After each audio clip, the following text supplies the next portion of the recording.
Welcome back to the podcast. It is officially summer. I believe when this is being released, it will officially be summer, or at least close to it. And with that is coming a lot of concerns from the parents that I've been speaking with about what is my teenager going to be doing all summer? I know some of you have camps planned, you have scheduled activities, family vacations, visitors, all of those really fun things going on.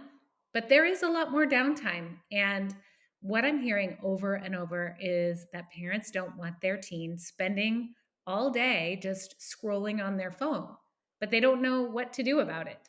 So I am going to be addressing that in this episode. I'm going to start by sharing a tool that I invented, came up with, that I think will really help with this. And then I am going to share with you 7 essentials in helping your teenager have a well rounded and balanced summer vacation. So, without further ado, let me dive in to what I have coined to be called the summer wheel. So, in life coaching and coaching in general, there is something called the wheel of life. So, you may be familiar with that, where you evaluate all areas of your life and you try to find balance.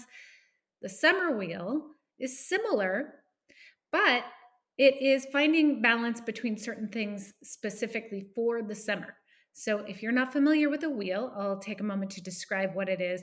Just imagine like a pie, and it's cut up into slices. So for the summer wheel, each one of those slices represents something that you can focus on doing in the summer months when you have extra time, so that you can find balance between them all. I've come up with 5 things that I think are great in making sure that there's a well-rounded summer, but I recommend that you hear my 5 things and then you can pick and choose, add and subtract as you please. So, the 5 slices that I have come up with in making sure that there's balance in summertime activities is making sure that you have time for friends, family, responsibilities, which can be in the home or out of the home or both, learning and creativity, and movement. So, those are the 5 things. So, imagine there is your pie in front of you, and each one of those areas is represented by those 5 things. And the point is that you don't want your teen or yourself or anyone focusing on too much or doing too much of any one thing. And the good thing is that 2 things can be combined. So it's not like you're focusing on friends and you can't be also doing something that has to do with movement. Or you can, like, for example, you can learn how to crochet with mom. That would be a great combo. I'm talking about crochet because I just picked up crocheting. And if you follow me on Instagram, you've seen my stories about this. But I've been looking for a hobby, and so far this is my new passion unlocked. Love it. So back to the concept of the wheel. You can do something creative with a family member, for example, or go on a hike with a friend, or mowing the lawn is movement, right? And it's also responsibility. So there's 2 ways that I recommend you use this wheel. The first is to first just create the wheel, have it there, talk with your teen about it, get their input, maybe get a little clarity on what each area means to them. So, for example, what does time with friends mean to you? Does that include being in person? Does that include being on FaceTime? What does it mean to you? What does being with family mean to you? What are responsibilities for you? What does movement mean for you? So, get clear on that at the very beginning. And then each week, just kind of sit down and look at what's already scheduled into the week. So there may be a camp where you're learning something new and creative, or where there's a lot of movement. So that specific area of the pie will be addressed really easily. And then there is all of the open downtime. So once you plug in what's scheduled, proactively decide what would make it more balanced. So I know some of my clients have soccer camp. over the summer, for example. And they're spending all day at this soccer camp running, doing drills, learning, and they're also with friends. So a lot of that gets checked off. But this is where clarity comes in. So camp for your teen may not necessarily equal friend time because they're focusing on soccer and they aren't exactly talking with their friends, but it could be counted as both. So what else could you include in there to make sure it's a little more balanced? So do that at the beginning of the week. And then each day, just kind of look at, did I do what I said I was going to do? And just be a little more proactive with it so that you're not just waking up in the morning like, I have no idea what's going on. And then you fall into the doom scrolling. So that doesn't mean the whole day needs to be scheduled. It's just, I'm looking at how I'm spending my time. And I actually wrote a post about this in my group and on Instagram, if you follow me there, on getting clear about what time well spent means for you and what it means for your teen. And you can have a conversation with them about this. What does time well spent mean to you? How do you feel when you're spending time doing something that you really like? How do you feel when you've had a day where there has been time well spent? Do you like alone time? Does that include, is that time well spent? Is it with friends? Is it with family? Is it outside? Make sure that there is clarity around that so that it's, like I said, proactive and not just being a victim and a loss of time. So that they're making the most of time, but it's in an enjoyable way. I really like to be careful about talking too much about the scheduling aspect and component of it because it can definitely tip in the way of sitting around and doing nothing is to be avoided at all costs. And I want to be clear that that is not what I mean in any way. What I mean is that they are proactively making time for things that they like and also keeping time available for those things that they need to be responsible for. So things like chores around the house, or they have a job, or volunteering, things that they're responsible for doing, so that it's not all fun, it's not all work, and there's some rest and downtime in there as well. So back to the other way to use this is at the end of the day, just how was it spent? Was there too much of one thing? Was there not enough of one thing? And then just adjust the next day as needed. And so when you're evaluating, it's not with judgment, it's just with curiosity. How do I feel at the end of this day? Did I enjoy it? Did I not? And how can I course correct tomorrow? So you can use an actual physical drawing of a circle with slices in it and then draw it out and like write descriptions. I know everybody's different. Like I'm the type of person that I just love to get creative with it. And maybe your teenager does too, kind of color coding, listing things inside. This is the teacher in me, listing things inside that can be part of that category that represent that category for you or for your teen. Do it with them. I recommend that. Do it with them, let it be fun. And you can evaluate it, color it in, maybe even do something on like with technology or make a PowerPoint. Like this is a little over the top. In its most basic form, you're just having a conversation about time, what is time well spent, the 5 areas, and how to find balance. So you can take it as far as you want or keep it as simple as you want. Now I'm going to dive into what I consider to be the 7 essentials of a good, well-rounded summer. And before I get into it, well, I'll get to that in a second. I know you're hanging on every word to know what was it she was going to say. I'll get to it in a second because I want to talk about something else first. Back to what I said about overscheduling. Avoid overscheduling, but I do know it's teen dependent. Some teenagers really thrive with routine and schedule. And so when the summer comes around and things are loose and there's just more time, they can slip into inactivity and lack motivation just because of there's not a lot to do and there's not a lot of requirements of them. So they don't have that proactive approach. Some teenagers are like, I like the loose schedule. I thrive with a loose schedule. That way I can just kind of do what I want. Like my daughter, when she has free time, she just gets creative. She'll decorate her wall. She made a clay snake the other day, just randomly with pressed flowers. She likes that freedom. But I know other teenagers just kind of, I don't know what to do, so I'm going to get on my phone. So it is teen dependent. Back to the 7 essentials. One of those 7 things that's good to have during summer break when you have the extra time is make sure that there is some form of community.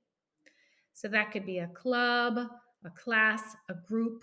It could be a sports team, volunteering, somewhere where they're connecting with people in the world outside of their friend group and outside of their family.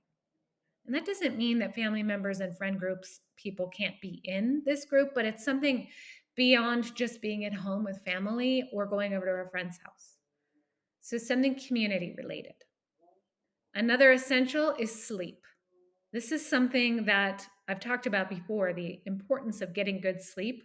Summertime is the best time to start developing better habits and making sure that you're getting good quality sleep because there's no school assignments and you can prioritize it and practice the sleep hygiene that can kind of be put to the side when things get busy during the school year. And that would mean having a regular bedtime and a somewhat regular wake up time. And I am a huge proponent, a huge advocate for letting teenagers sleep as much as they want over the summer. And that is with a caveat in that they are not avoiding life by sleeping. And so it's going to depend on your teenager and their motivations. But it's great to sleep in until noon, as long as they're still getting some balance in their life.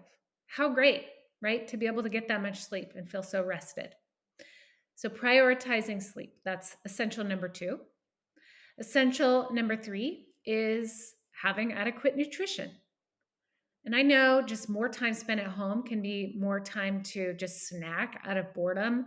So just like with the wheel, we're looking for balance, not overdoing it in any one area. So not cutting back, not adding, not too much sugar, whatever it is. But it's a really great time to focus on things like learning how to cook. Imagine that. That's a great way to spend time, is cooking healthy, well-balanced meals or learning how to make a snack for yourself, learning those adult skills that they're really going to want to have when they go off to wherever they go after they leave your house. And also when the school year is going on, the focus on eating adequate nutrition can really sometimes be put to the side because we're so busy. So more easy to grab and go, eat fast food, but focusing a little bit more on getting proper nutrition. That's number 3. Number 4 is what I refer to as screen light. And just like it sounds, it is not letting screen time consume all of the downtime. And what I like to say here, when I say screen light, a lot of parents get kind of tripped up in the amount of time that's spent on screens. And it's easy to do, and it's a great metric, but it's nuanced. So when I say screen, focusing on what it's being used for versus the overall amount of time spent. So if your teenager spends 4 hours on a screen and 3 hours of that is doom scrolling TikTok or Instagram, obviously that's not balanced. But if they spend 4 hours learning something new, that's kind of different, right? Maybe learning how to play the drums, or for me, learning how to crochet. I was on not TikTok. I was on YouTube for about 2 hours watching videos about how to crochet. So that's like being in a class. It's not just randomly consuming whatever's thrown at me. It's more focused and intentional. So focusing more on the screen time is for versus how long. And the point is, you're just wanting to avoid sitting and consuming whatever the algorithm decides to throw your way and being a little more proactive about it.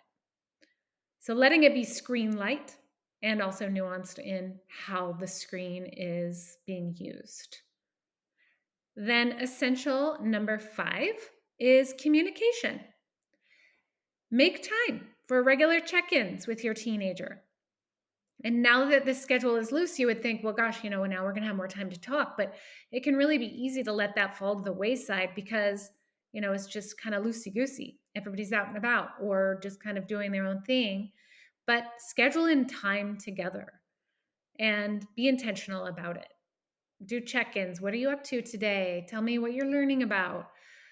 What's fun for you, or even just a random trip to get something to eat or go to the farmer's market, a little here and there. Those are good times to just kind of do check-ins with your teenager, check in how they're doing, and let it be easy.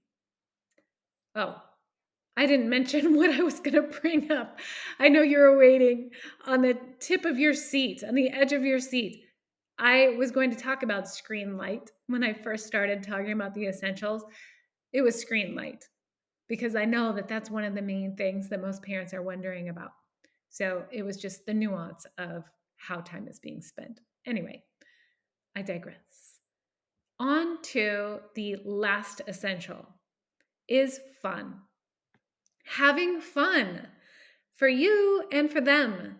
I feel like this gets forgotten so much, and it's so easy to just be like, I have these things I need to do, all of this chores that I need to do. The to-do list goes on and on and on. But it's so important to make sure that part of summer is having fun and fun together, fun with their friends, fun by themselves, but just really make it a priority to let the time be lighthearted. Let it be easy. And that goes with what I was talking about with communication. It can be in the form of just random experiences that you have with them. It can be intentional. It can be what I like to call forced family fun, where we're doing something together whether you like it or not. It'd be great if you be part of the decision making so we all enjoy it. It can be planned, it can be unplanned, but the idea is that it is helping you form your adult relationship with your teenager. And when the summer months come, oftentimes there's just more time to allow for that because they're less stressed about schoolwork. And so find out what you enjoy doing together now that they're older. Follow their lead, follow their interests, share your interests with them. Go to concerts or festivals. There's so many fun things that you can do with your teenager now that they're older. And this is your chance to start learning of how you're going to spend time with them when they get older as an adult as well. So those are the 7 essentials. And I just want to reiterate to you that these years are challenging, yes, but they really can set the tone for how things are going to be when your teenager ends up moving out of the house and starting their adult life. You're teaching them how to find balance. You're teaching them how to identify what's important to them, how they want to spend their time, how they want to spend their energy, what they want to do with themselves. So they're not just at the whim of sitting and waiting for life to come their way. So you're setting an example while they're still under your roof. So there you have it. Time to go enjoy your summer, enjoy your teenager. Thanks for tuning in, and I'll see you next time.